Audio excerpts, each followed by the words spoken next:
All right. Hello and welcome everyone to the full roster review going into 2021 for Warframes.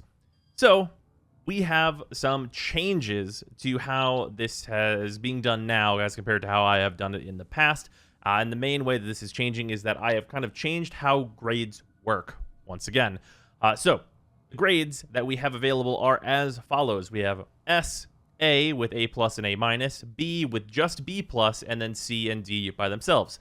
This is a sliding scale of granularity that I think is important for Warframes that are in A to differentiate between them more easily and where I think they fall in terms of how good they are right now, and then less complex as you get further away from where a Warframe would want to be, which is in a rank.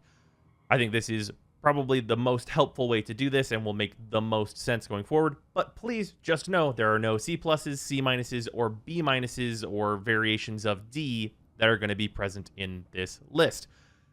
So with that, let's define what these actually mean. In A rank, these are great frames that fall slightly short, A minus, or excel, A plus, in either versatility or meta functionality. And meta functionality has to do with what are the important missions in Warframe and the missions that are worth doing and the things that you're going to run into in the game at large. And then versatility is, of course, how those Warframes are applicable in an extremely large amount of situations where you can just equip them, go on a mission, and just be comfortable. That will, of course, be a positive for a Warframe. Then we have B+, which is above average Warframes that really need a push or some small amount of changes to push them over the edge into the A rank category to be alongside many other Warframes, which I will talk about in the review. And then B is just perfectly average Warframes that may have a minor niche here or there, but isn't going to push them too far up. And then C rank are functional frames, usually focusing on something that either doesn't matter or is outclassed entirely by many other Warframes. And then D rank, as is customary, is our don't rank. These frames are not worth your time and desperately need help from DE. So, with that stuff out of the way, we are going to be going in alphabetical order as we usually do, so let's get started. Of course, starting with Ashe. Ashe, of course, got some improvements this year, mainly to his 4, but there was also a period of time where the helmet system had first come out, where Marked for Death was very, very strong, and Ashe was one of the main users of it. But that unfortunately has already been nerfed and is still fine, but not nearly as good as it used to be. With that being said, Ashe does move from his previous B rank up to a B+. I think Ashe is extremely, extremely close to being an A rank Warframe, and it could happen with a variety of possible different changes. The change to his 4, where enemies are automatically fully marked with 3 marks, and whenever you release, they take the full damage that you'd normally have to like swipe on them 3 times to get, is nice and does make Bladestorm much, much better. And of course, Shuriken still has the augment that can fully strip armor, which is useful. Smoke Screen is invisibility, which is obviously very, very good, even though it does have a short duration, which kind of restricts your builds in some ways. And we have the very, very good passive to make Slash better. But Teleport is an ability that is just absolutely useless at this point and really, really needs to be available to use without a target. If we had Ashe at a place where he could teleport without need for a target, some amount of distance, essentially having a use only for him wormhole on this button, he would be considerably better and great at a lot more game modes than he currently is. Other possible changes that I think could go into Ashe would be making it so that instead of just marking fully on his 4, whenever you enter his 4, it spends the energy and the clones immediately start attacking enemies upon visual with enemies. So that would be a much, much faster, less clunky way than the kind of mark and execute system that we have right now. That is honestly just a little bit slow for Warframe at large. That being said, he is a strong invisibility-based Warframe that has some good offensive capabilities that mesh really well with a lot of the weapons that we like to use at current. So he is a nice, comfortable B+ Warframe overall. Moving on, we have Atlas, who is in a considerably less comfortable position than Ashe. So previously, I had put Atlas at a B-, and that was probably too high at the time, because if we look at what Atlas is doing right now realistically, He has a 1 that, as an exalted punch ability, is just very weak overall without an extremely, extremely large amount of support items like Arcane Avenger and Armor Stripping and so on and so forth that's just needed to really make this main DPS, in quotation marks, ability work, and that's really rough. Alongside the hilariously pitiful buffs to Tectonics, still not making this an ability anyone would realistically ever want to use for anything but AI exploits due to being able to put up a wall. This ability is also not very useful. Petrify, of course, still on its buffs to this ability from before, is very good. It's a nice crowd control ability that can help Atlas survive, which he desperately, desperately needs, as he is not a particularly bulky Warframe, given that he has, a ton of armor and not very much health. Petrify is basically holding him up at this point, and the Rumblers are still completely and totally useless. They're just rocks. They're dumb rocks. They don't do a lot of damage, and they're very, very inefficient for the energy that they cost. Atlas, I think, still needs a lot of work in order to really get to where he probably should be and where he easily could be. So he is unfortunately at a C rank, which is really sad to say because, God, punching should be way better and more fun than it is currently on this Warframe. Now, Banshee, on the other hand, is not suffering from a lack of good abilities. What Banshee is suffering from is a lack of design space. And what I mean by that is that Banshee is one of the most frail, weak Warframes in the game. Soundquake has been nerfed numerous times, making it essentially useless now. Silence is a mediocre at best ability that is honestly better used by infusing it on other Warframes. And Sonar is very simply not allowed to work anywhere that it would matter. Sonar does not work on Prophet Taker, Eidolons. Like, you take your pick of an important enemy that you'd want to be able to, like, dump a ton of damage into, and 99% of the time, Sonar is not going to work on them, so don't bother bringing Banshee to that mission. It is absolutely tragic how Banshee has aged because Sonar is so restrictive in terms of design space because it can allow you to do so much damage. It's just not useful on anything that you would need it for. So that is highly unfortunate. And of course, Sonic Boom, stripping armor, like getting this close to enemies as a Warframe that has trouble surviving a regular like level 90 Lancer is just not that realistic. Even if you build for a lot of range, it's a pretty pitiful existence to be trying to Sonic Boom armor off of enemies. So with that, of course, Banshee has to be C rank. She's functional, but just barely really doing things, putting together her Silence and Sonar builds, because Soundquake and Sonic Boom are really just not doing it anymore, and she's continuing to age very poorly. Ooh, we went 2 Warframes without saying something positive, and now we have Baruch. Good news, everyone. Baruch, I am going to put at an A-. Baruch actually very much came into his own this year, moving up significantly from the B that I had put him at before. And this is in some part due to Steel Path really showing off like the higher amount of damage that Baruch can do, and also giving him a place to do that damage. Baruch is a solid Warframe for doing your Steel Path dailies, and because of some nerfs to some other Warframes, that damage is much more relevant because we don't have as much access to that easy damage, and we also want the survivability that Baruch can offer.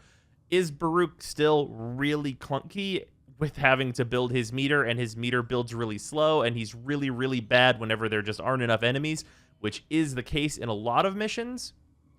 Yes, but also you can get those really easy missions done just by using regular weaponry, and those aren't as much of a factor that I'm considering at this point. So for missions where your Warframe is actually going to matter, Baruch does pretty well. He has some solid stuff going on and is much more useful now than he was before. Moving on.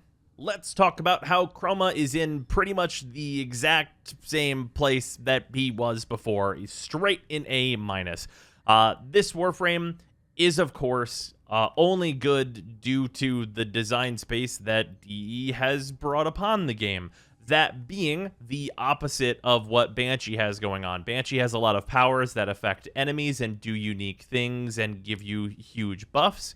Chroma just buffs himself. He is a glorified weapon mod in Vex armor, giving you a ton of damage and also the basis of your survivability with some small bonuses from his 2, also giving you some more survivability either with heat or cold.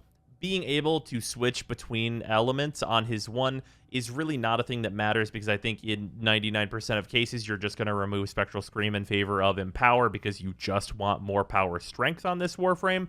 But on its whole, the reason this Warframe is an A- is not because they are designed well.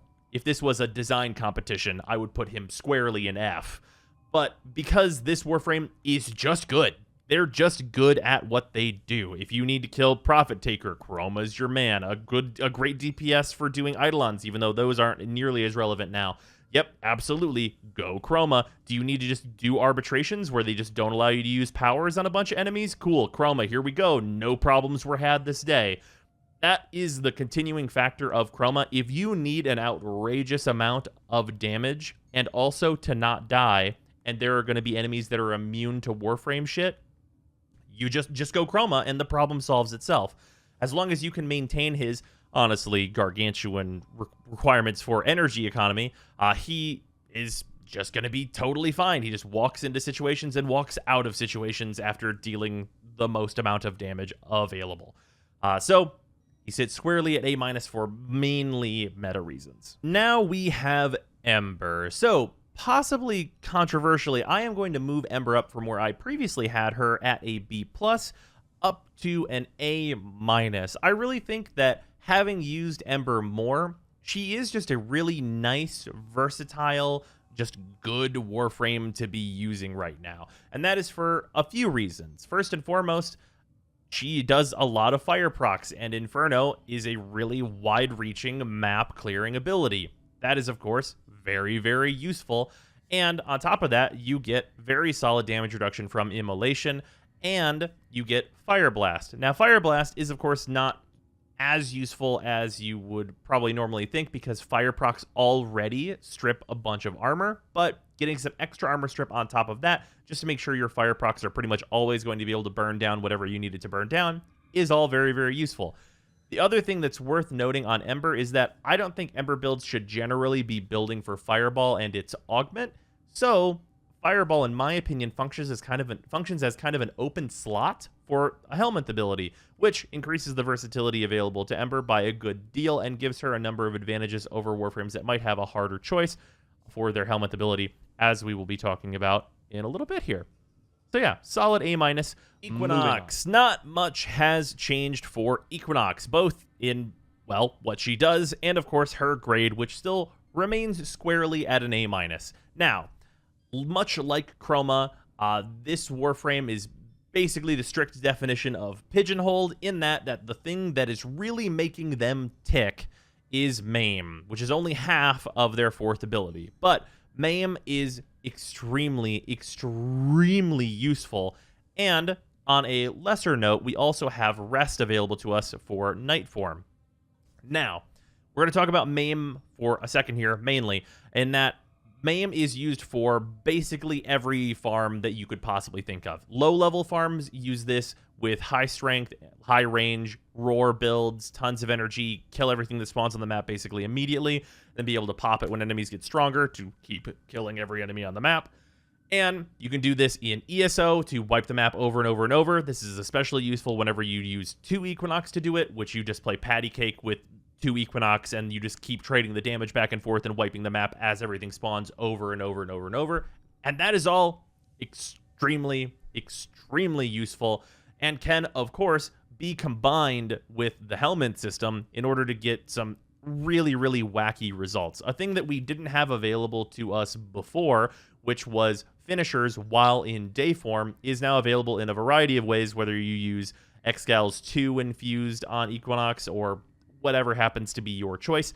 And that gives you the ability to basically just deal tons and tons of damage and kill enemies you wouldn't normally be able to scale up to because you don't have great damage boosts and no access to finishers in some cases. But now, with access to that stuff, you can build up your Maim very quickly and kill extremely high-level enemies when that's necessary as well. And that comes along with kind of rest, I think, being less good than it was. It's really good on other Warframes, as this is the ability that Equinox can give to other frames, and rest is great for that. But as an actual purposeful tool on Equinox, I actually think you're better off replacing this ability with something that's going to give you a similar effect in most cases, whether that be Breach Surge or so on and so forth, a blind ability or a protection ability, which can, of course, not go in this slot, but also go in the Pacify and Provoke slot, because Pacify and Provoke is not great. And Metamorphosis, I mean, you could also get rid of this, as well as I think in general you're going to want to remain in day form. That being said, just because of how good and how like prevalently good in basically every single mission in the game MAME is, where we're going to be farming things, Equinox is just a really good Warframe. So moving on, we have the poster boy, Excalibur. So, Excalibur, I just got done with a free-to-play through where I started as Excalibur, and Excalibur is a great starter. What an absolutely wonderful starter. But, given the grand scheme of things, I think I have been giving Excalibur a little bit too much credit in the past. Previously, he was at an A-, but if you just look at the other Warframes I've given A-s to, it's pretty clear that Excalibur is aging a little poorly and is not able to keep up with a lot of other Warframes. So going down from A- to B+, I don't think is ridiculous, but I think that Excal needs some help in certain areas, and it can go a lot of different directions where that help can come from.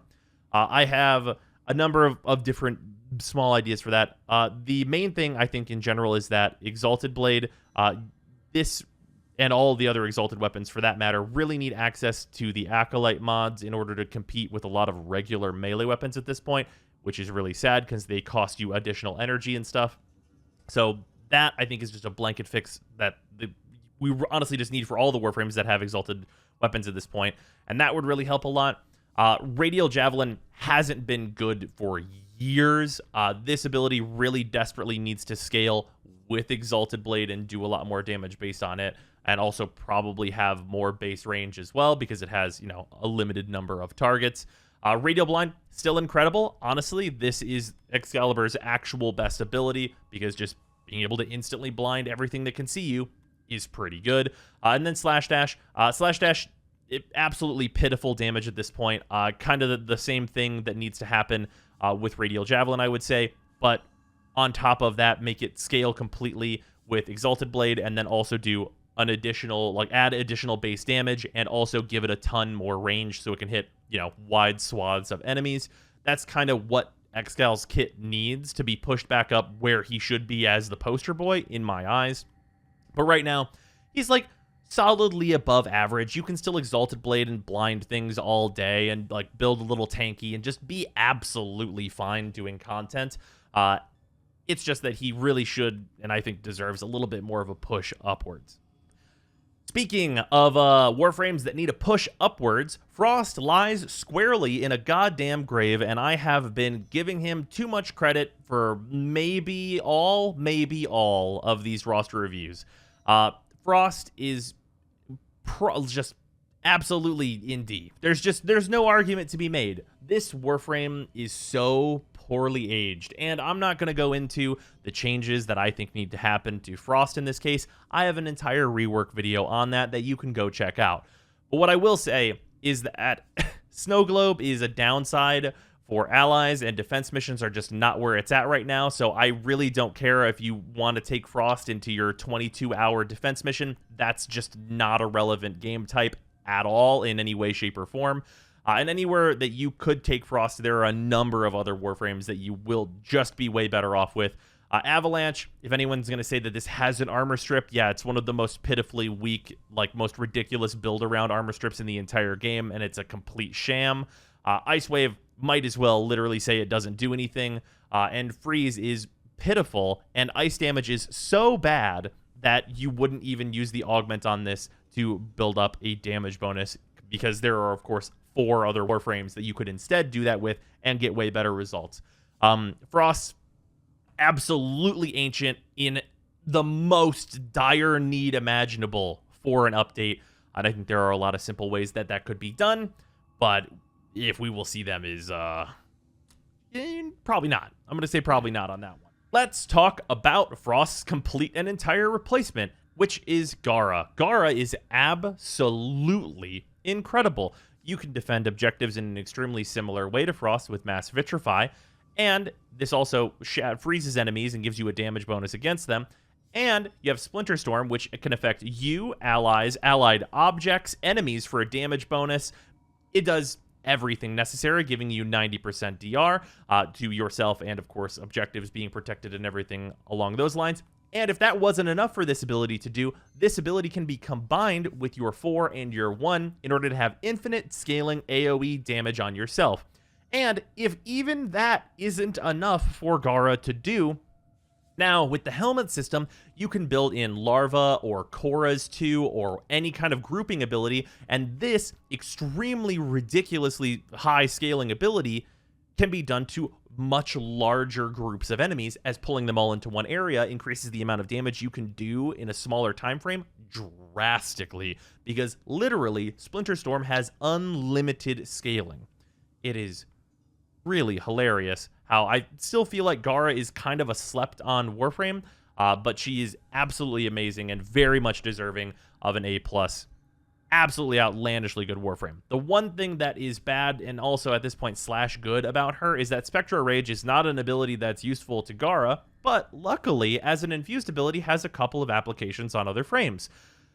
So even Spectral Rage isn't looking too bad these days, because giving it to other frames is kind of a positive, and it's an open slot for Gara to just put in whatever she thinks happens to be good for her at the given moment. Now we have Garuda. So Garuda is a frame that this is going to be a kind of a weird take, and it's a specific take, I think. And it's that Garuda is a Warframe that is unsafe by default, and this is going to be the first frame we're talking about whose grade is massively changed by the helmet system. Without helmet abilities, I would put this Warframe squarely at C. However, they are capable of doing a lot of damage with Seeking Talons. They are capable of unlimited energy and healing, and Dreadmere is like a good setup ability for, going into your high damage with Seeking Talons and stuff, and also helps a little bit with protection on her. But the helmet system gives her the thing that she does not have, which is survivability.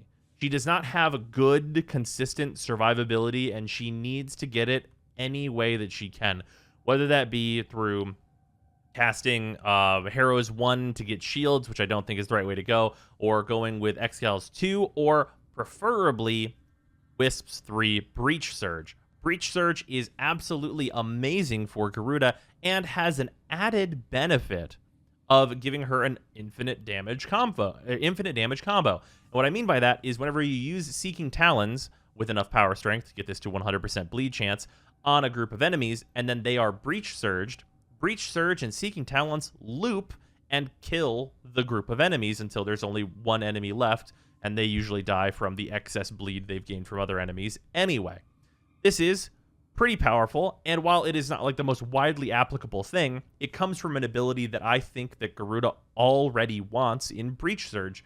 So it makes her a whole lot better, and I think I can very easily put her into B rank with that helmet ability being considered, and I cannot stress that enough. Without helmet being considered, I would put this Warframe down into C rank very easily. Moving on. We have Goss. So, Goss, obviously, he's very fast, he's very hard to kill, and he can dish out a lot of damage with the buffs from his 4. However, this is still a little clunky in areas, and I think that puts him squarely at an A-. Obviously, it's very, very good to have a very high defensive ability, and his 4 is very good at buffing you up, and his build is really easy, and as a bonus, Thermal Sunder at low levels can really wipe maps and kill a lot of enemies, and is a primary way to level whenever you infuse this on other Warframes through the helmet system, and that's all well and dandy and good. Also, being very fast with Mach Rush is, of course, always nice. But the meter management that comes with Goss can be a little troublesome in a lot of spots. In certain game modes, he's going to be great because those game modes really reward high amounts of movement and going fast and getting objectives done quickly and just doing everything that Goss wants to do. But anytime you get a game mode that's just like slow, the clunkiness of what Goss is trying to do really comes out. And I think it's important to note here that I think that that could be remedied with literally one mod being added to the game, and that would just be an augment for his 4 that allows him to immediately be in his kind of overdrive mode and not need to continually build that meter up until it's maxed out.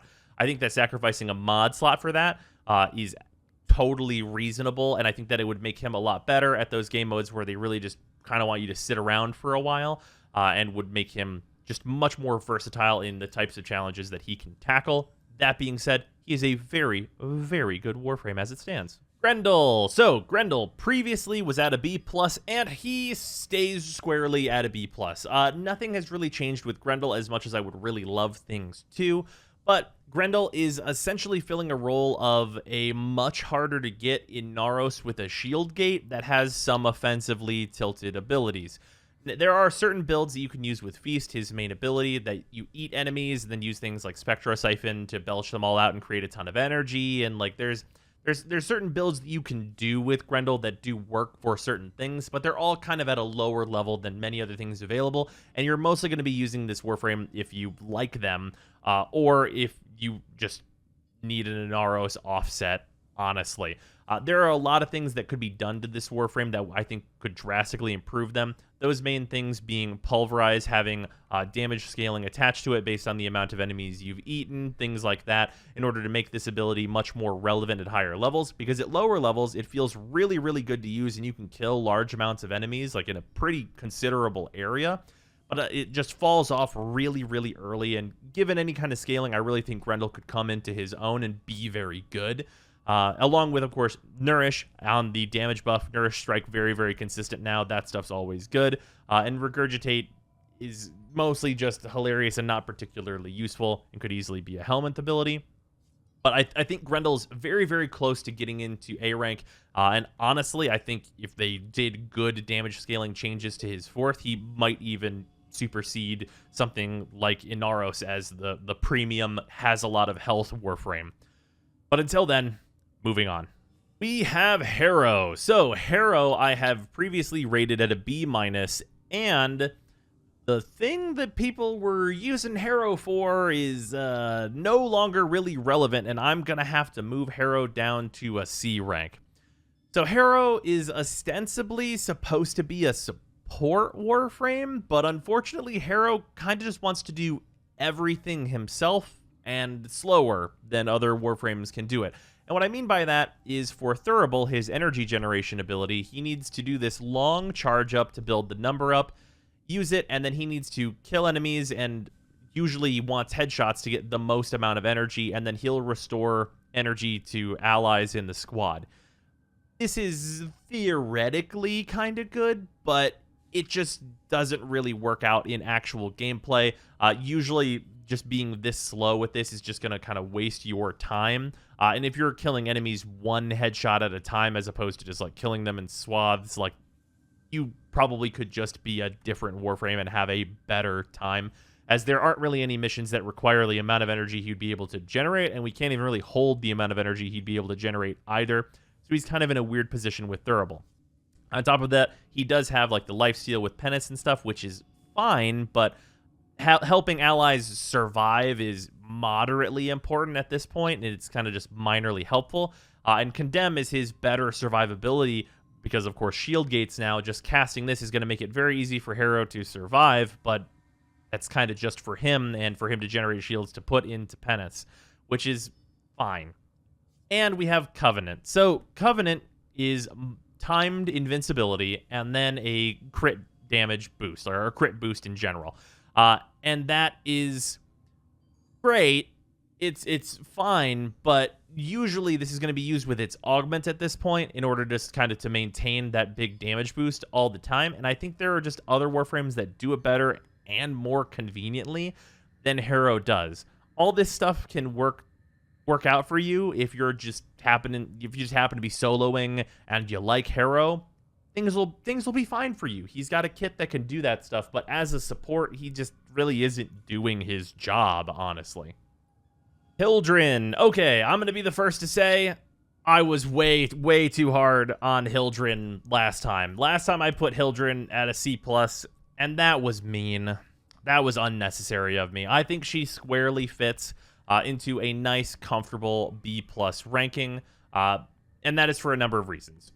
Hildren is basically just shield Inaros with pillage and basically no other abilities. Her Aegis Storm sucks. Her Haven sucks. And Balefire is mediocre. It's fine, but there are a lot of better options that you could use that aren't going to cost you energy or, well, I guess shields in this case.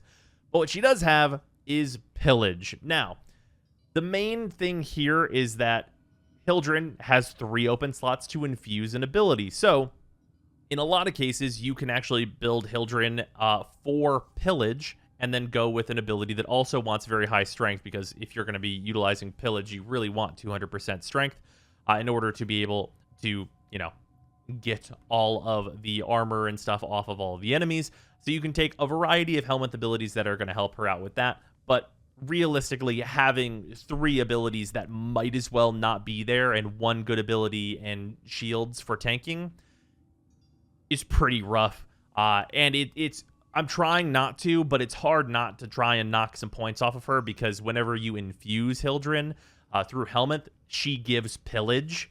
So it's pretty tough not to just want to be a different Warframe that has 3 good abilities that you add pillage to, as opposed to having 3 bad abilities and 1 good one, and then coming out with 2 abilities on the other end. That part's pretty rough, and I think squarely fits Hildren into B+. Hydroid, on the other hand, has had kind of a rough go of it. He was previously at B-, and now he's set sail in the sea, unfortunately. Pirate Boy is just no longer good enough. He is slow and has a unique playstyle that is just too clunky for where we are right now, and the looting ability available through Augment on his 4 is great and all, but just is completely outpaced by pretty much every other loot ability in the entire game, and that's extremely rough for him. You combine that with him not having great options for any Helmet abilities to really gain any synergy or really help out with like the speed that you can kill enemies in Undertow in any real major way, which is really what he kind of needs. And it's just a rough go of it for Hydroid. Hydroid at this point is just kind of old and simple, and there are options that are now available that are just better at doing the things he used to be the one to go to for, which unfortunately puts him squarely in C.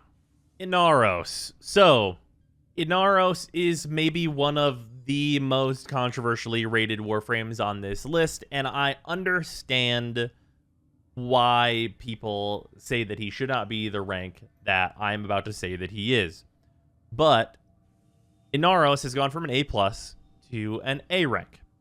The reasoning for that is a little bit complicated. So, this list takes into account the data we have available and what I know about how game modes are run, and combines those two things to get a picture of what the meta looks like. And as of the most recent data that we've received from DE, and we are hopefully getting more soon, which can change my opinion on this pretty drastically, Inaros is one of like the top 3 most played Warframes in the entire game.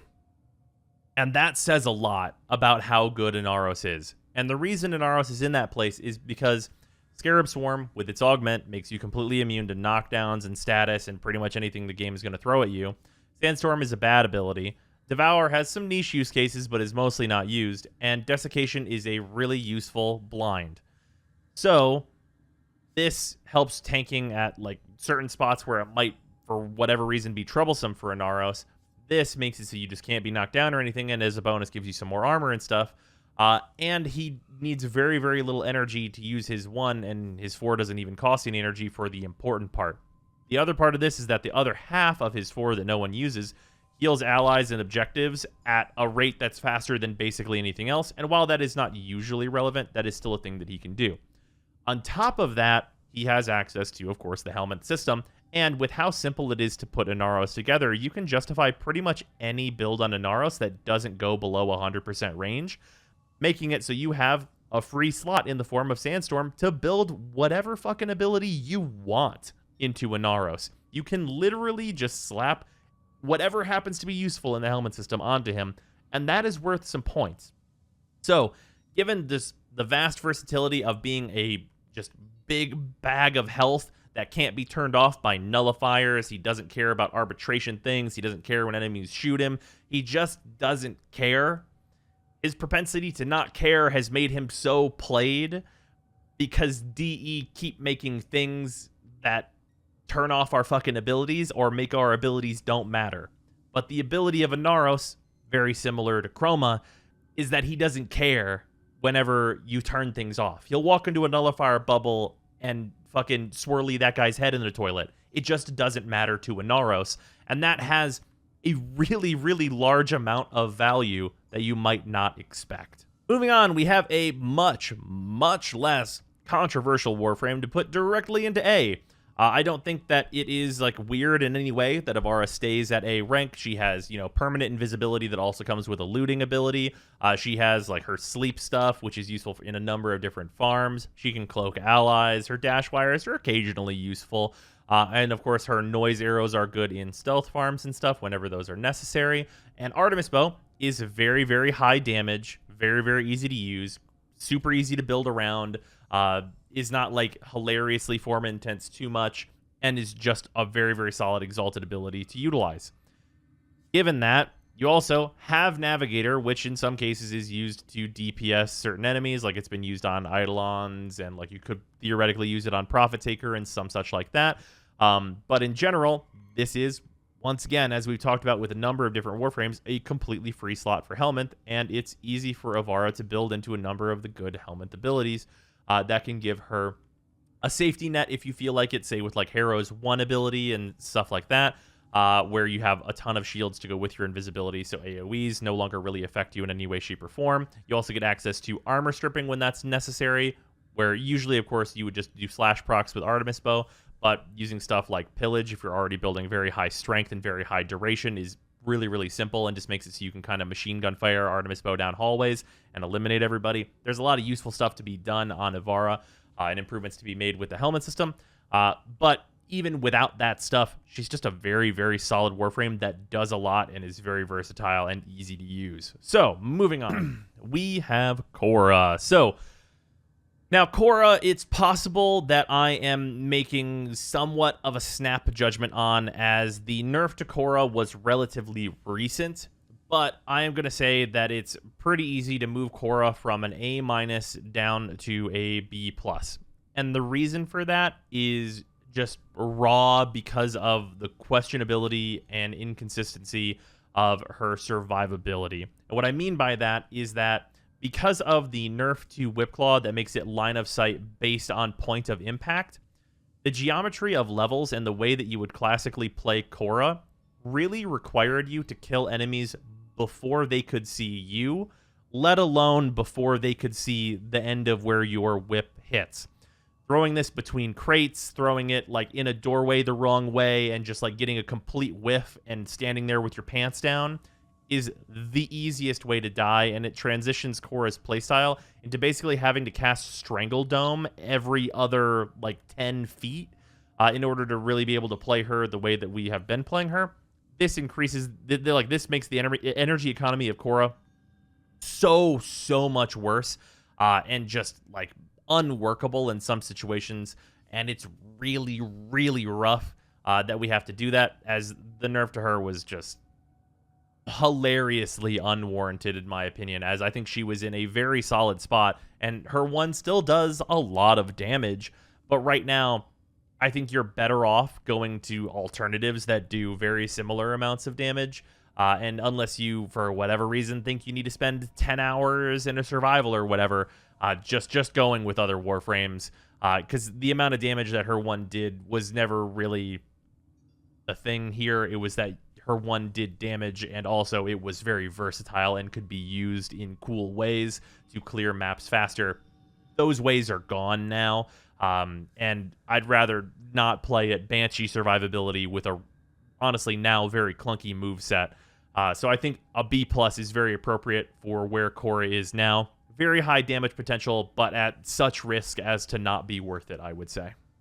Lavos. So I am going to start this out by saying that Lavos has not received at this point, at the recording of this video, any buffs from his initial release. Do I think buffs are going to happen? Maybe. Do I think it'd be really easy to buff him up to the point where he would be very good? Yes, absolutely. Lavos is a new Warframe, and I am going to put him, as he stands currently, his release version, without the not counting the fix to catalyze, where it has up and down like AoE now, so it can actually hit enemies, without counting that fix, as that is out. I'm going to put him squarely at C. I think he is a C rank Warframe right now. He is very, very clunky to use, and his abilities are not a good enough payoff for the restrictions that are placed on him. Not having to deal with an energy economy, and then instead having to deal with a cooldown economy, is not really of benefit, as I am pretty sure that if you removed the cooldowns from all of Lavos' abilities as it stands right now, it might move him into B rank.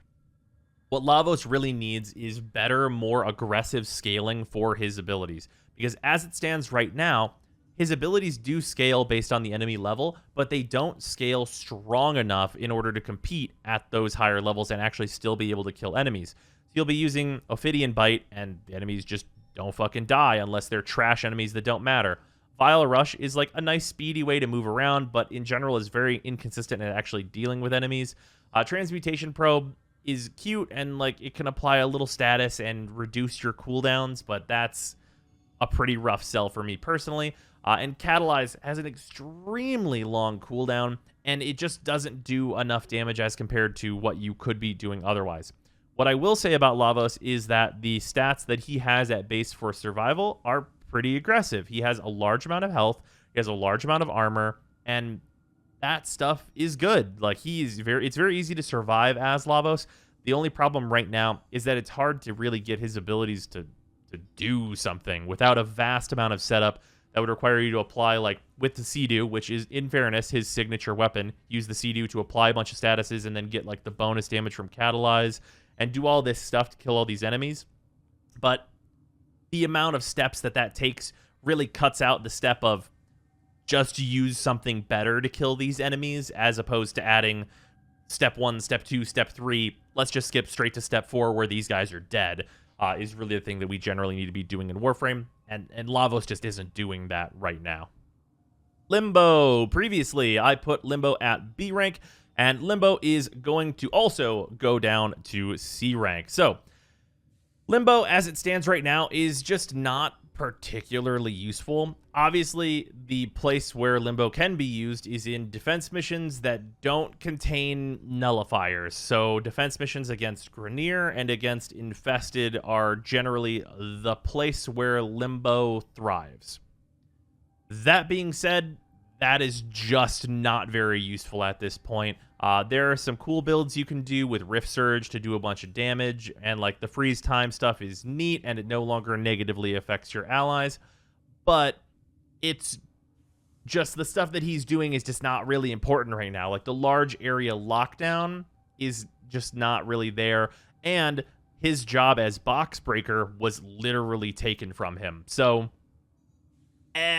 he's just in a really weird limbo, if you will, and I think without some major changes will probably continue to be in C rank for the foreseeable future, and those major changes could, I think, either be to him or to the game around him, kind of either way.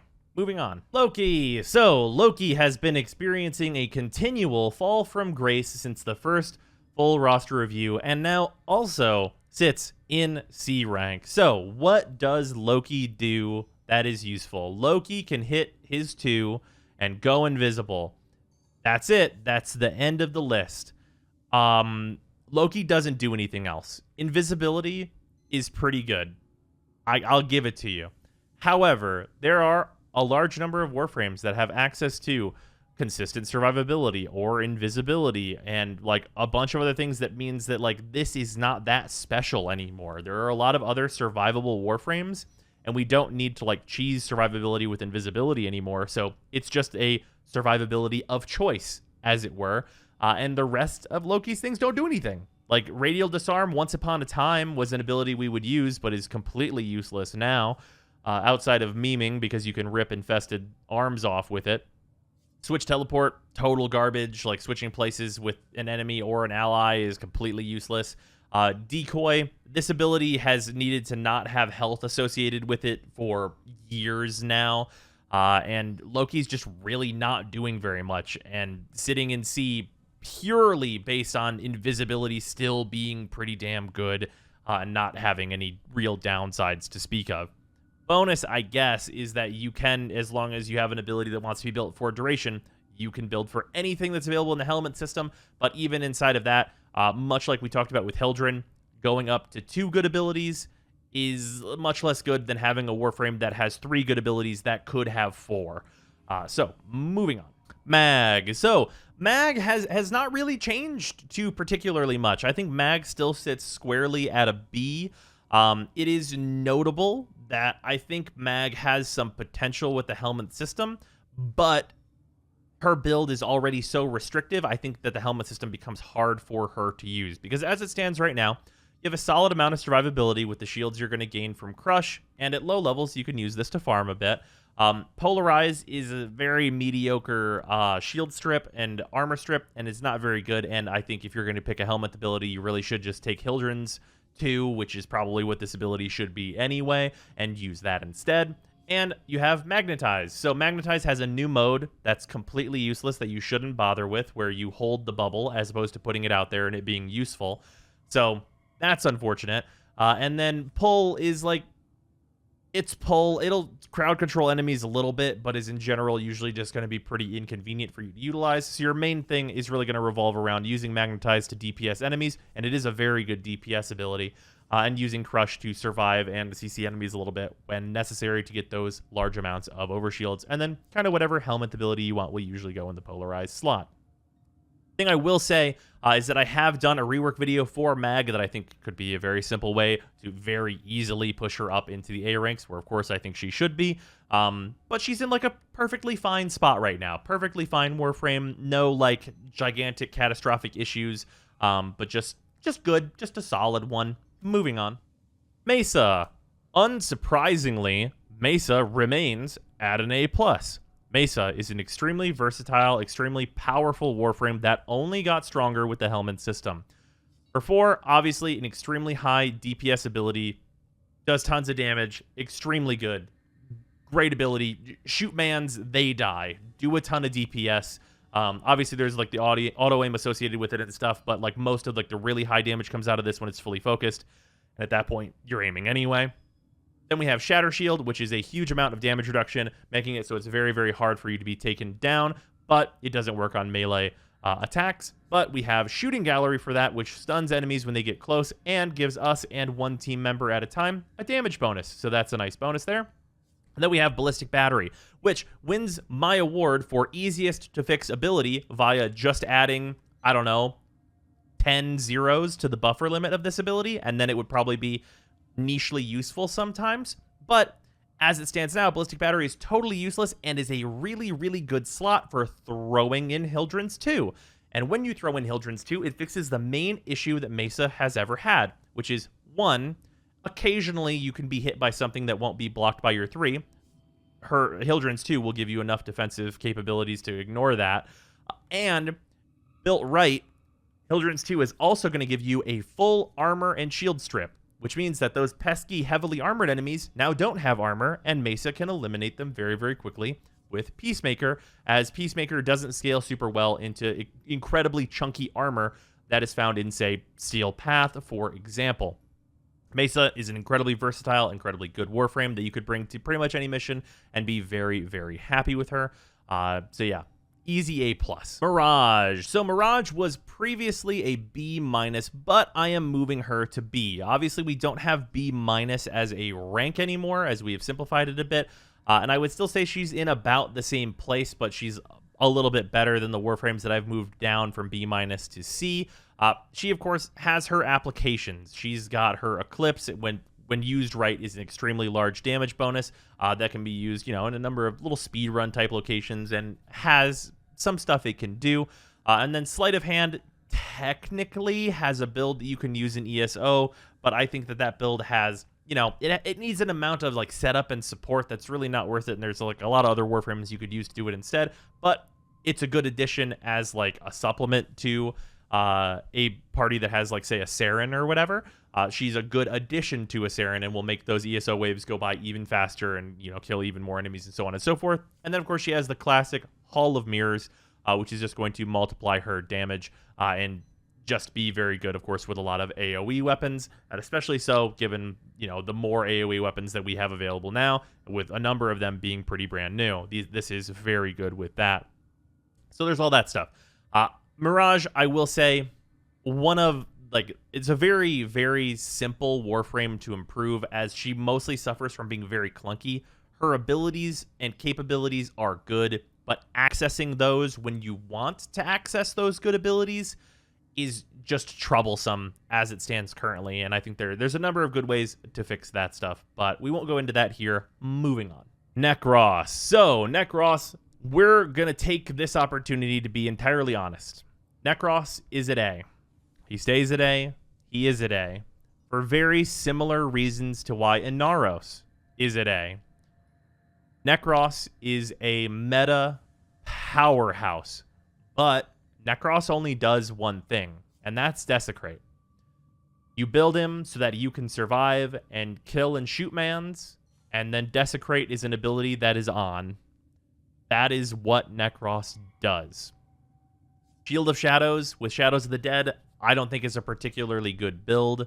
Like, it's serviceable, but it's more annoying, and I don't think better than just generally building him tanky with adaptation and health conversion and stuff. Terrify is nichely a thing you might cast, but is usually going to be useless. And Soul Punch is complete garbage. Some benefits for Necros from the helmet system is that you can actually build for both Desecrate and the ability you get from Atlas, his 3 with Augment, to double up and double dip on some of the looting abilities that are in the game in one slot in a 4-man party. That, I think, is maybe a little bit of overkill, and you might want something that helps with Necros's, you know, survivability, like a blind or some such that's good with range instead. But you could really go either way with it. I think there are arguments both ways to make there. But basically, the reason Necros is good is because Bone Daddy finds the drops. He gets you the drops. In the loot game, you need the loot, and he gets you the loot. He gets you more of the loot, extra loot, further loot. He's the guy. He's the guy that does the thing. So you got to have him. He just does his job. The job that is his is what he does, and no one else has that job. Or, well, others try to imitate, but no one is Bone Dad as it stands currently. Neza. So, this is a little bit weird to talk about out of order, but I think this will make sense to most people that play Warframe. Neza is fast Rhino. Neza is a very, very solid A+ Warframe. Neza has a lot of things going for him. Blazing Chakram is, of course, a damage buff on enemies that it's hit, or that you hit with it, rather, dealing tons and tons of damage. And then, of course, we have Warding Halo, which can protect yourself, allies, sentinels, etc., etc. And we have Divine Spears, which is a large AoE that can stun a bunch of enemies and deal a lot of damage at low levels to kill everybody. Along with that, we have Firewalker that makes you immune to statuses and makes you a little faster. And, of course, very importantly on Neza, we have the passive, which is to slide faster and farther. So, this is the main thing that makes him super, super speedy, and you're usually building in some extra mods to make him even faster in his build. And with the bonuses to Warding Halo, where we not only get a gate on Warding Halo, where when it breaks, you're invincible for a second, with the addition of a shield gate on top of that, it just becomes nearly impossible to kill Neza at really any level. It's just unrealistic for Neza to die as long as you're paying attention. And while I think that Blazing Chakram, let's be realistic, is just a worse version of Roar, just due to the way Warframe works at large, it is still a nice, solid ability, and you have room in here, if you want to, in a number of spots that you can justify, to put in a helmet ability and really get where you want to go. Whether that's, you know, just throwing Roar in here, or what have you. Moving on. Let's talk about Knightis. So, Knightis, I have previously rated Knightis at B+, and even with some of the small improvements that have been made to Knightis, I think that it's very accurate to say that he remains at B+. This Warframe's just a little slow. With the improvements that were made to Larva, it's great that this can now generate stacks for you, or have a chance to generate stacks for you. It usually will. That stuff's awesome because it means even whenever you Larva and then an ally kills all the guys in your Larva, you'll still get some stacks for that. That stuff's all great and good for him, and definitely an improvement to him overall, but he's still just a little bit slow to get going, and I don't think he quite gets to like the big overarching points where he needs to get to.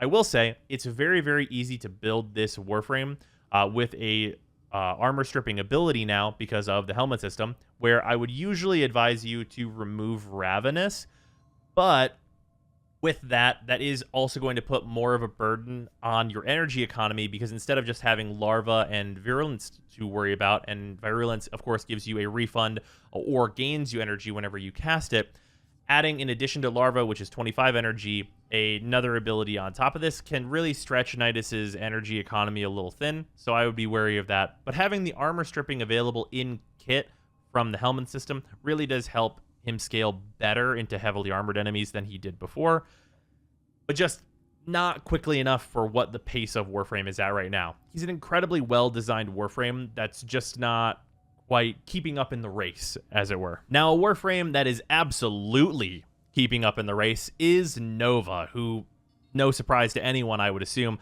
squarely sits at A+.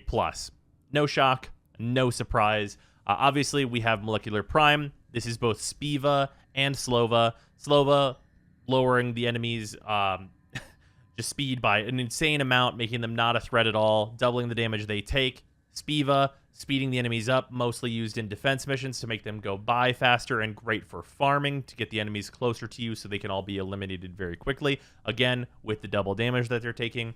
Wormhole, an extremely large amount of mobility that's very, very useful. Antimatter Drop, of course, a large AoE of damage that you can utilize with a variety of different weapons. That's really good to use. And then Nullstar, which is some added survivability only to your health, which is notable because it's not going to work on your shields, but this works with quick thinking. So like getting that extra DR there for the survivability is also very, very nice, and recasting it is very simple, as the energy economy of Nova is not really stretched at all, as long as you have some of like the basic stuff like fleeting expertise and things of that nature. So yeah, Nova, she's just great, solid. You could use her anywhere and be quite happy with yourself. And for a lot of people who don't want to utilize Antimatter Drop, she has a free open slot for using helmet abilities, which is, of course, also a nice bonus there. It also gives you some access to things like Swapva, which is now a thing where you use Empower with a Spiva, and you can swap to a neutral Nova so that enemies are not faster if you get to a point where it's maybe pressuring your party too much, which can happen in some cases on those missions that you're trying to farm out really quickly. So yeah, really cool stuff for Nova. Moving on. It's go from Nova straight to Nyx. So, Nyx was and is a D rank. However, I really do want to talk about a thing here with Nyx, in that there was a point in the last year where Nyx was above a D rank, and that was for Steel Path farming. So for Steel Path farming, there was a very specific setup where you would have Nova, Rhino, and Octavia all come together to try and fix Nyx and utilize her in a way where you could farm Steel Path. What I mean by that is that Octavia and Rhino would combine damage buffs and utilize it with the regular version of Absorb, which allows allies to input damage into it, and then the doubling damage of Nova and allowing enemies to get closer, in order to use Absorb's ability to hit enemies through walls, which it still has because it's not really been too relevant, in order to wipe a small map to farm Steel Essence very, very quickly in defense of all things. That was the use for Nyx. That doesn't exist anymore. That's gone. That farm is no longer a thing. And without that farm, Nyx heads right back into the freezer, where she will sit possibly for all eternity. Who can say? She may have a use for this Absorb build that is still in the game at some point in the future, but until then, she's hanging out in D rank. as Chaos is useless, Psychic Bolts is on the wrong Warframe, and Mind Control is complete trash and just not even meant really for Warframe at large, without this being an ability you could AFK with, which obviously DE will not want. And then Absorb, obviously with its augment, you can use this to survive damage, but it slows you down drastically, and you could instead just be other Warframes that don't have survival issues and need to be slow. So yeah, it's unfortunate Nyx is still in D rank. She is in desperate need of help right alongside Frost. Oberon. Oberon has done just a little suffering as a treat and moves from A-, where he previously sat, all the way down to B. And this is, I'm going to be honest, and it's going to be a little spoilers for later, in main part due to Wisp. Wisp does everything that Oberon wants to do better and more, and it really makes Oberon just look terrible. And whenever you combine that with Eidolons just being less and less important, with the arcanes coming from other sources and being better farmed in these different events that we have access to, so you only really ever need to do Eidolons like a couple of times to really get everything you need out of it for your focus, it's just really, really rough for Goatman, because Reckoning is not a good ability. The armor strip from this is like hilariously energy intensive and is not great. Renewal costs a lot of energy to use. That you could have a better ability with a better energy economy by playing a number of other support Warframes at this point. Hallowed Ground, it's great in Eidolons, not really applicable anywhere else. And Smite, thankfully you can use this on yourself now, so you can utilize this with its augment on you to get a nice damage boost, but that's also, I think, relatively minor in the grand scheme of things and is not really helping Oberon out. He just needs a good bit of love to really make it so that his 4 and 2 are more relevant, and probably also needs some energy economy changes to Renewal in order for this to be kind of an acceptable ability to use. So squarely at B for now, and I think that is appropriate for him. Octavia, we've talked about this constantly. Everybody knows this Warframe's broken. Absolutely fucking busted. And a lot of people have said that she's S rank for a long time. But in my tier list, a thing that is required in order for me to consider a Warframe S rank is that they must be meta defining. They must be a part of the meta. They must be played overwhelmingly. They must be pushing down the use of other Warframes. And the facts of the matter still remain that fucking nobody plays Octavia. Nobody uses this Warframe. She's absolutely busted. She's a very clear A+.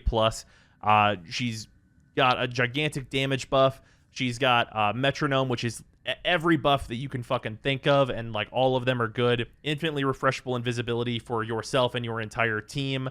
Speed, multi-shot, more melee damage, more armor, like just all stuff there. Resonator literally turns off enemy AI with just no questions whatsoever. Enemies just don't even function anymore. And Mallet is actually infinite scaling damage that you throw out and just have enemies deal with themselves, and this gets double range whenever it's on an amp. Like, I mean, she's an insanely, hilariously powerful Warframe, but if she's available and no one's using her, I mean, if you've got a jackhammer and it's the best tool, but nobody uses it, is it the best tool? That's like really the question that we have to ask ourselves. She does everything that you could really ask of a Warframe to do, but just no one plays this Warframe. Just no one does. Maybe when she gets a prime, maybe the ass will be fat, and people will recognize just how strong Octavia is if they give her the booty. Maybe that's what it takes. But for now, an A+. Protea, another new Warframe this year. Protea is extremely, extremely good, and she was a little rough on release, but some improvements to her and the addition of the helmet system have really brought her into her own. And I can very, very comfortably put Protea at A+, but this A+ comes with a rather specific caveat. That rather specific caveat is that I don't think Temporal Anchor is good, and with Temporal Anchor, her base kit, all together, I think she's a good Warframe that sits squarely at A, but her plus comes from replacing Temporal Anchor with Larva from the helmet system. Larva plus Blaze Artillery, which is a turret that gets more damage the more enemies that it hits and has punch through, means that you can get an obscene amount of damage on enemies by grouping them all into Larva and having this punch through, gain a huge damage bonus, and just wipe maps. It's extremely, extremely good. But that's not all that Protea does. She has an incredible energy economy. She can use Arcwing weapons freely, and she can heal through Dispensary, and this gives energy to the team as well. So your energy economy is immaculate, and you're always going to have energy as long as you continue to cast Dispensary and or remember where you put it, as its duration is quite good. But in addition to that, we have Grenade Fan, and Grenade Fan is also a great ability because we have both Vortex and Shield Satellite grenades. So the Vortex ones are big AoEs of slash damage that is constantly applied and constantly stuns enemies. This can be used to really, really easily farm low-level missions and is super powerful in just that right.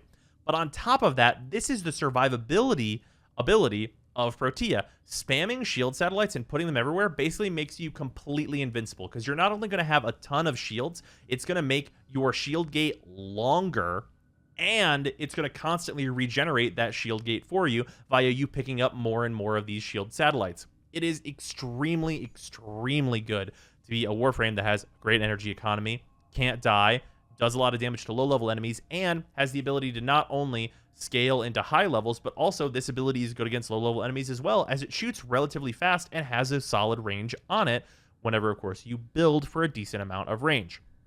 Protea is very, very versatile, and the extra, ascension, if you will, with the helmet system really puts her above and beyond, and an easy A+ in my eyes.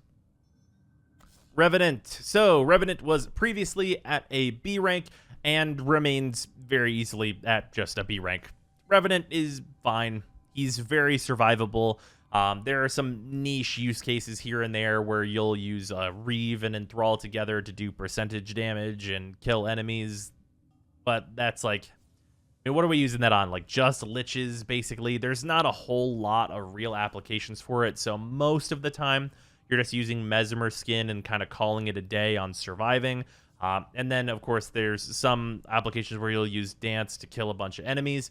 But it's pretty middling overall. The use cases are very, very razor thin on Revenant, and I think he's just fine. Just a totally fine Warframe that just doesn't really do anything particularly special or have any great use cases, unfortunately. And I don't know if there's a lot that they could do to make him better as it stands, because this ability is really AFK potential. Obviously, it has the highest drain of any ability in the entire game for a reason, because it is, the big AFK laser spin. But yeah, without replacing an ability somewhere in here, it's hard for me to imagine that this Warframe could get to a place where they're in A rank. It's just really tough. It's a real weird situation where they're just kind of middling overall. Moving on.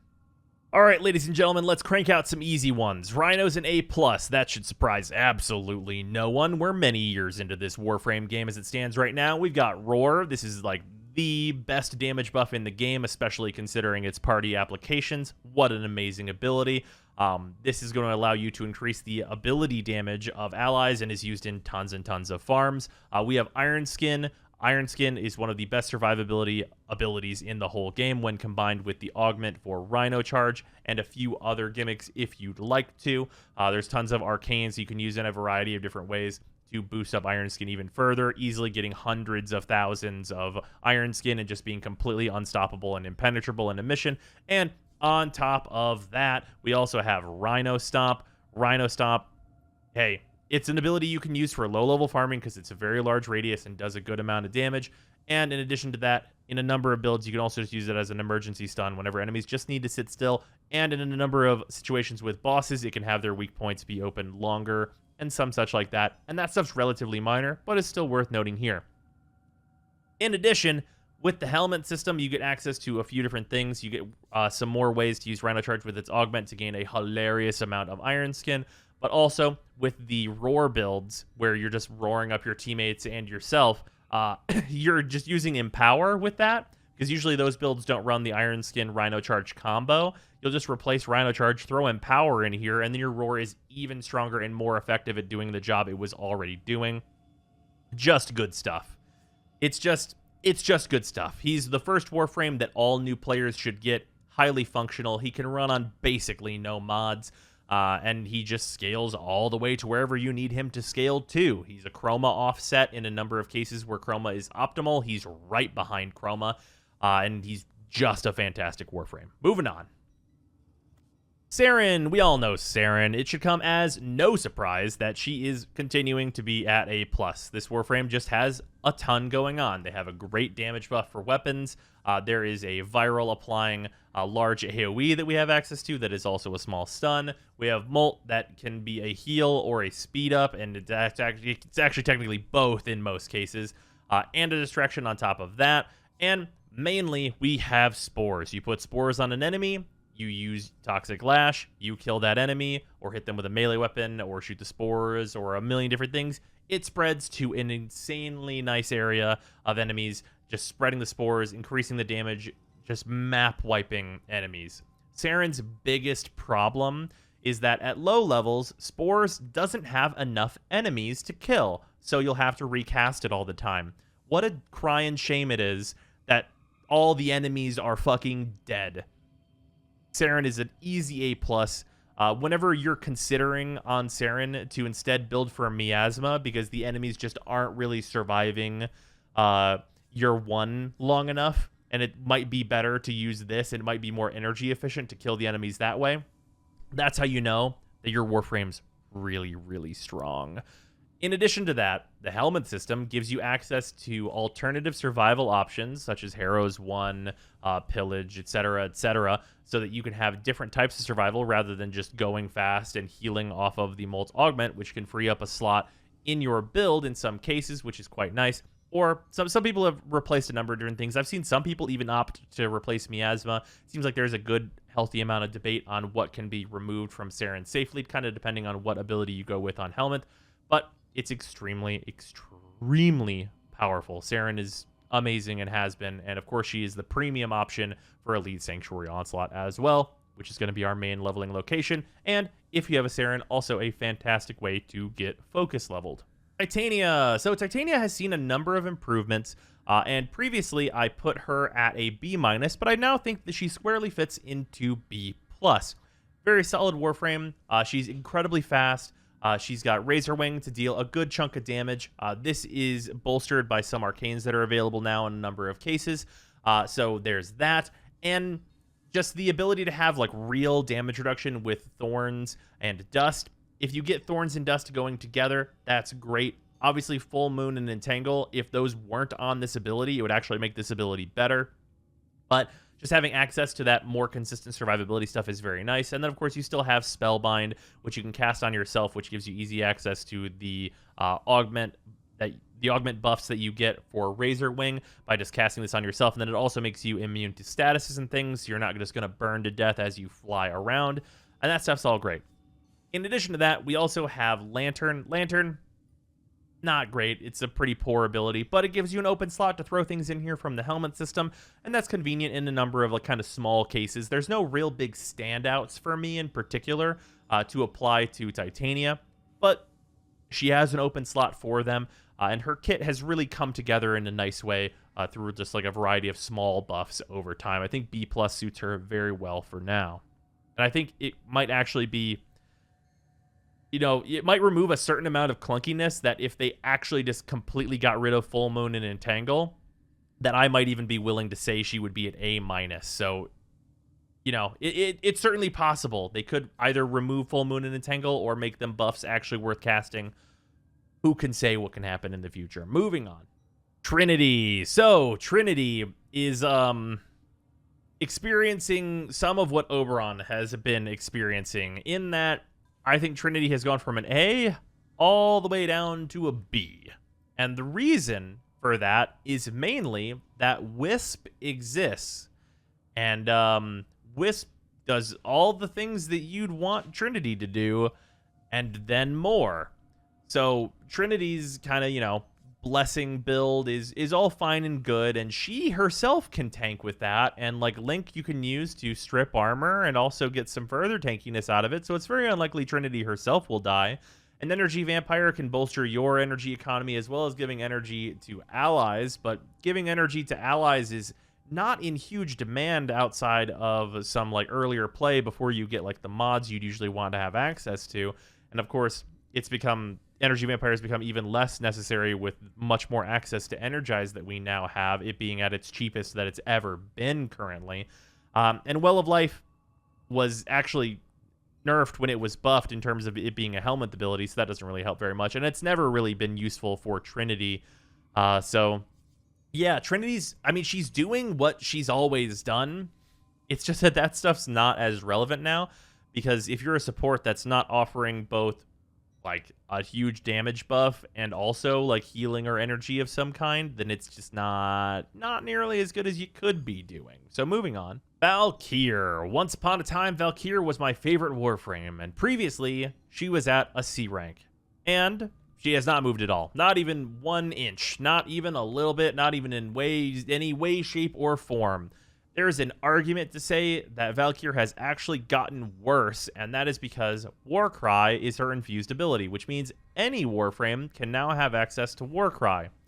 And at the point where Valkyr is right now, she is basically a glorified attack speed buff, which is what Warcry gives. Valkyr's really just not doing very much. She's survivable, and she can attack real fast with melee weapons, and melee weapons just so happen to be the best variety of weapon. But it's just not great for her right now. Her exalted weapon is weak for many of the same reasons that Excal's exalted weapon is weak. Just not having access to those Acolyte mods makes it much, much worse. And I personally am of the mind that these claws need way, way more range or like a new moveset or something.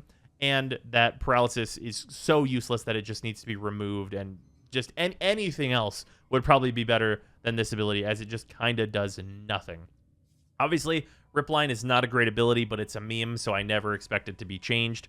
But given that she has one ability right now, even just adding 2 more abilities to her would be very, very helpful. But she's playable as it stands now. You won't die, and you will dish out a lot of damage with melee weapons and stuff. Vauban. Vauban is just absolutely going from C- straight to C. We don't have C- anymore, so he's a C. This is obviously always going to make all the people that like Vauban angry, but let's be realistic about what Vauban has. Vauban has Bastille and Vortex on one ability now, which is great, and Bastille does have an armor strip now, but that armor strip is hilariously slow, and honestly, you're better off just using Vortex and a weapon that has high enough damage just to clear out whatever happens to be in your Vortex anyway. That being said, Photon Strike, not useful. Everything in Mind Layer, outside of sometimes the little Flechette Orb, which is really more gimmicky than anything else, not great. Wouldn't really bother using any of this except for Flechette Orb, and that's even niche on its own.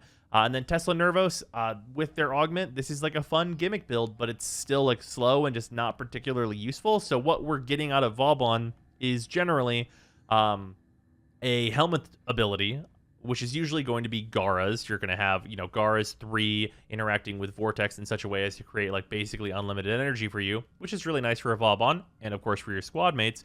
But most of the time, like, we're just not really focused on crowd control, and there are just faster ways to take down enemies.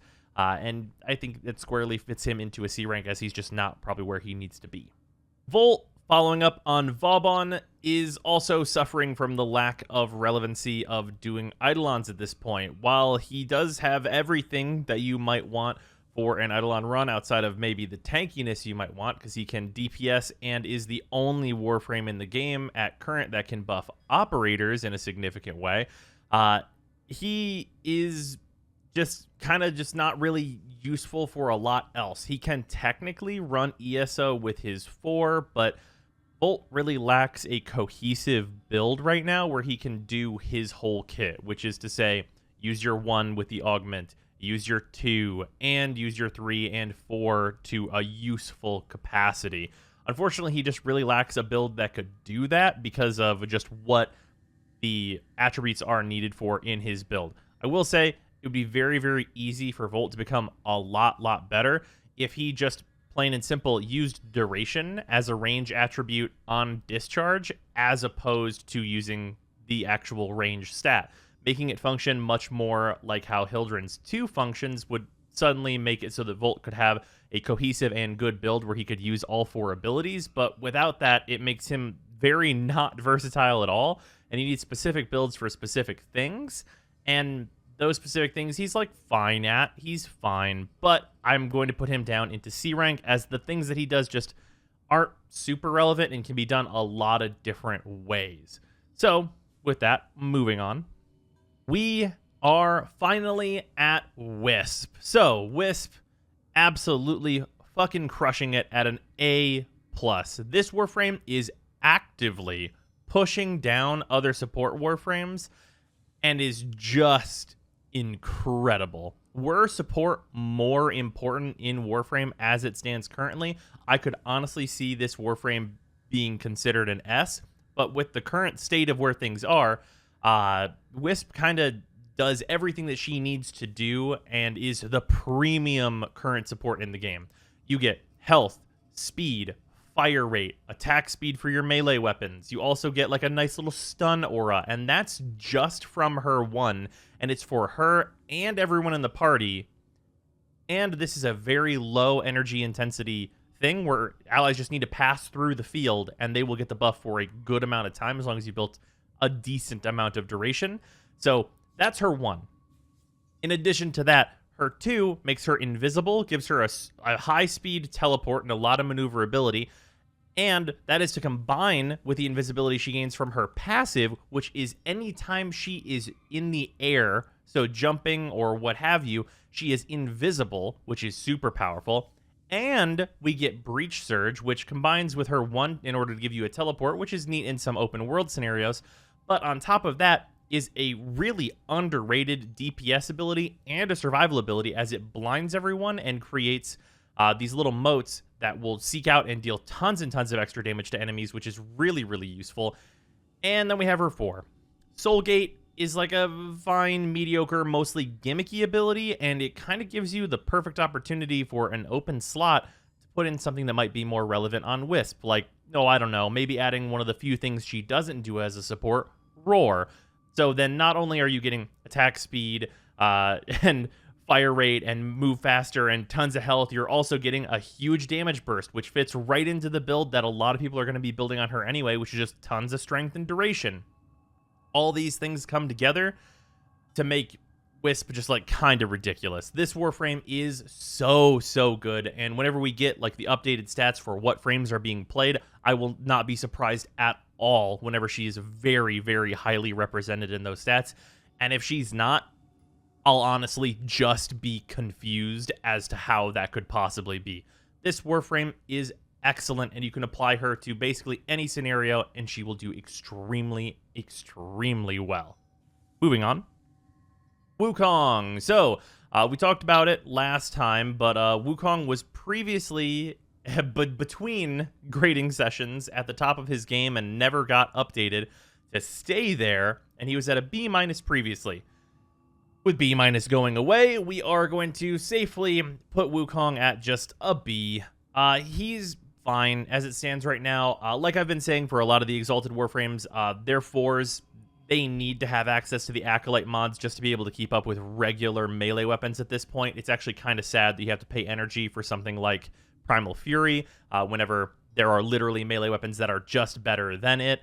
And then on top of that, we have Defy, which is like a neat little survivability tool that can do some damage in some scenarios. Cloudwalker, which is probably the best ability that Wukong has access to now, which is actually a very, very fast method of transit, and makes Wukong one of, if not the actual best at spy vaults at current, which is really nice, and helps you speedrun those missions, which do have relevant drops.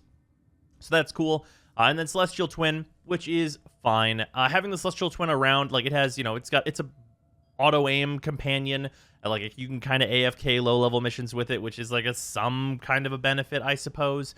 But mainly right now, what Wukong is really, really suffering from is just his 4 is not good enough. Like, that's really the main thing. Like, he has the passive that lets him survive death multiple times, which is quite useful.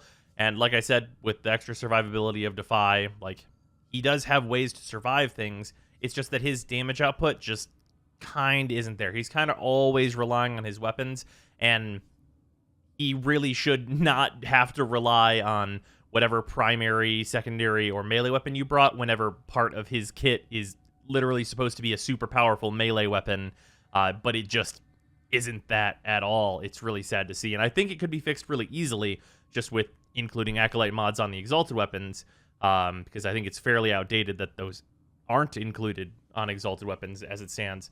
But yeah, Wukong is suffering majorly for it, and there are a number of Warframes that drastically outpace him just because he just doesn't have access to the good mods that he should have access to, and Primal Fury also, in addition to that, wasn't updated when Melee 2.0 came out like the rest of the Exalted weapons were. His just kept his rework numbers, which are low compared to everyone else's at this point, so it's just a really wild situation for Wukong in general. But yeah, moving on. Second to last, we have Zaku, and their grade really also depends on the helmet system. I recently have done 2 videos, actually, on helmet builds for Zaku, and they are both very good and fill... well, one of them fills a niche, and the other one just makes it so that Zaku is super playable. So, with that, the niche that is filled by Zaku with the box-breaking build is really nice, but in addition to that, that box-breaking build is also capable of hard farming lower-level missions like level 30 and below, which is a good chunk of resource farming, and you are also, with the helmet system, able to infuse on another slot Harrow's 1, which I've found to really solve the survivability problems that Zaku has. So that all comes together to be a package of capabilities that do rely on the helmet system a lot, I will say, because without the helmet system, there's some rough stuff in there. I think it all comes together to make Zaku an A- at this point. The buffs that were applied to this Warframe post-release did a good chunk to get them to where they are, and then the helmet system pushes them over the finish line, kind of where they need to be, I think. And that's pretty satisfying to have a Warframe that, when they came out, was just a glorified box opener, and now has like real relevant builds that you would be like, oh, cool, that's in the squad, that's actually relevant, they're doing their thing, and like things are happening, this is a positive experience.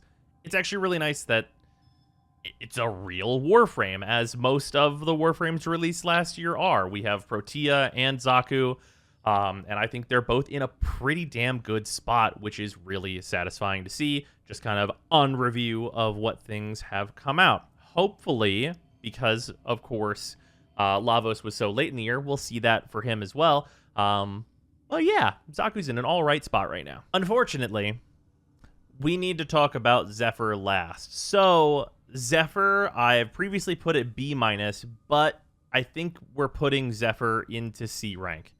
And the reason for that is, obviously, they have buffed Zephyr multiple times within the last year.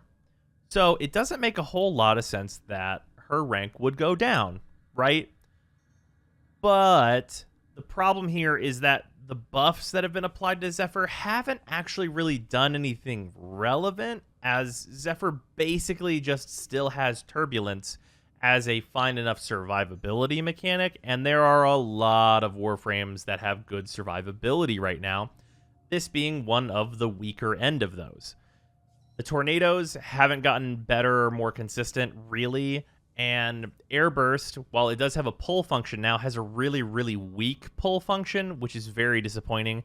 And Tailwind can still be used to traverse open worlds, but it's a bonus that's losing its luster as time goes on, especially as if you were just traversing an open world and like just going around and doing whatever. At this point, you really do want to be Zaku for that kind of stuff.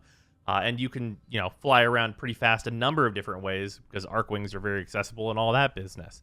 So it's tough because, they have been working on Zephyr, but it really just hasn't come to fruition, and she's really going to need a good chunk more help in order to really get into a place where it would be like a very solid pick to go with, as she just needs more health. Like there's a video I've done recently on like maybe making Zephyr like a good bird at Warframe, but right now she just isn't there, which is a very unfortunately sad note to end on, as had the reworks gone the other direction, we might be talking about like an A- or an A Warframe, and that would have been a great way to end cap this stuff off.